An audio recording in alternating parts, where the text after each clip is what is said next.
Welcome to episode 4 of the E30 Project. In this episode, I'll be doing a coolant flush, engine oil flush, replacing the oil pan gasket, putting in a new oil spray bar for the camshaft, and putting in a new oil filter and new oil.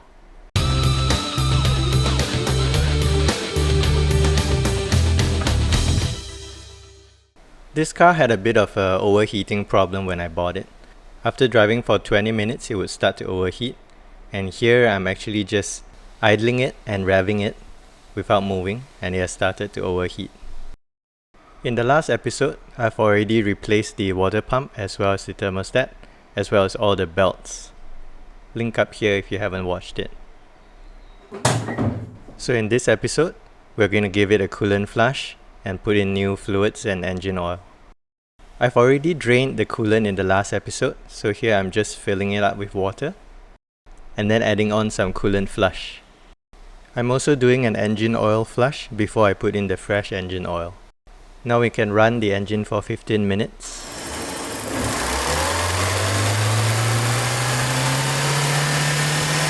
Make sure you keep an eye on the temperature while you're doing this. As I changed the alternator belt, I also checked that it was working. After 15 minutes, you can drain the coolant and go for another round. I'm keeping the engine flush in because I'll be running it for a bit longer.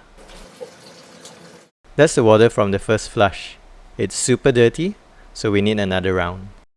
Same procedure, fill it up with water, add the coolant flush, and run the engine for 15 minutes. If your temperature dial bounces around like this, you might have air bubbles in your system. There's a bleed screw next to the coolant tank cap, and you're supposed to loosen it and let the coolant and bubbles overflow from the bleed screw until there are no more bubbles. Then you can tighten the bleed screw.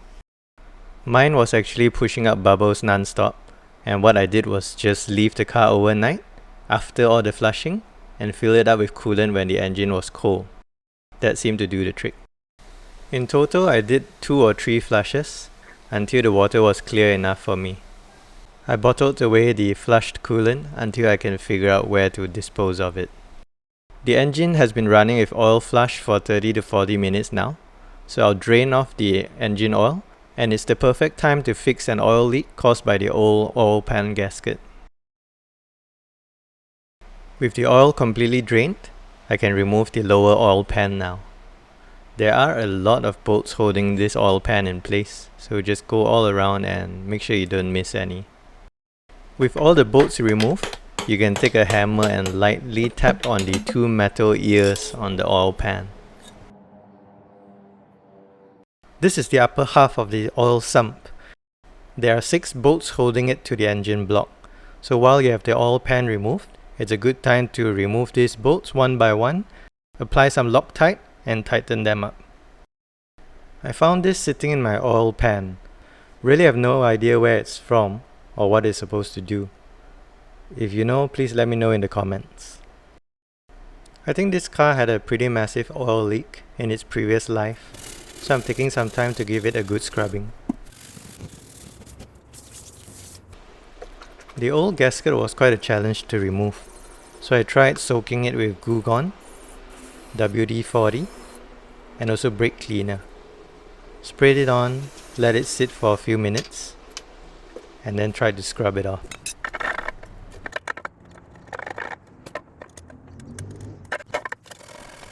I found that they were all equally ineffective though, but I did find a way that worked better. So the way that worked best for me was to just use a kettle of boiling water, flip the oil pan upside down, put it in some kind of container, and just let it soak in the boiling hot water for a while. Then you can flip it over and start scrubbing it off. The hot water seems to make the paper gasket scrub off more easily, and when you get down to the glue layer, spray on some Goo Gone and it will come right off. And here's the finished product. Don't forget to clean off the upper half of the sump as well. And now it's ready for a new gasket. Reinstallation is just a matter of bolting it back up to the upper half of the sump. Just make sure that you tighten the bolts in a star pattern. Basically just jump from one side to the other side. so that the gasket will be pressed in evenly. Lastly, fit a new crush washer to the drain plug and tighten it up. Now that the oil pan gasket has been replaced, we can get ready for the new engine oil. And before we do that, we're just going to put in the new engine oil filter. The filter will come with new O-rings and washers, so make sure those are replaced. And as usual, we're going to make sure that the new parts are exactly the same as the old parts, so that it will fit. Before putting in the clean oil filter, I just wiped off the dirty old engine oil and pre-filled it with some new fresh oil. I did apply some fresh oil onto the rubber rings on either side of the filter. Then just slide the bolt back in and tighten it up. Before we pour in the fresh engine oil, we're just going to take a quick detour to inspect the camshaft and replace the oil spray bar.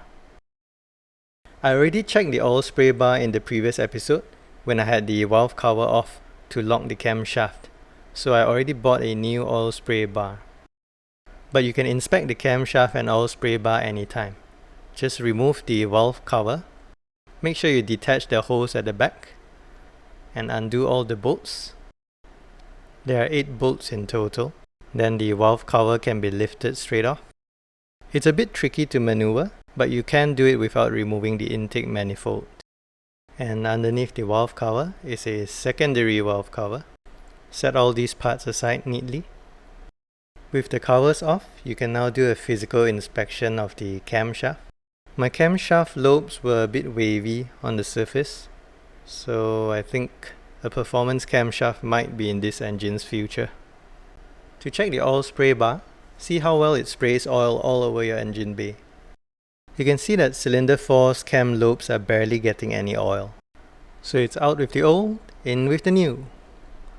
There's just 3 bolts to remove, pretty simple.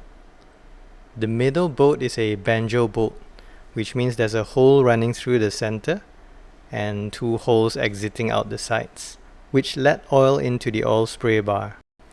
The 2 holes in the banjo bolt may not line up with the oil spray bar after you tighten it, but don't worry, it still works fine. Just run the engine again after installing the new bar and after topping up the engine oil, so you can check whether the oil is spraying properly. For installation, I find that it's easiest to install the front of the valve cover first, before sliding in the rest of it. Tighten the bolts in a crisscross pattern as usual. With the new water pump and thermostat installed, and the new coolant and engine oil, your temperature should stay stable now. That's it for this episode. In the next episode, I'll be swapping in an E46 steering rack, so subscribe and stay tuned.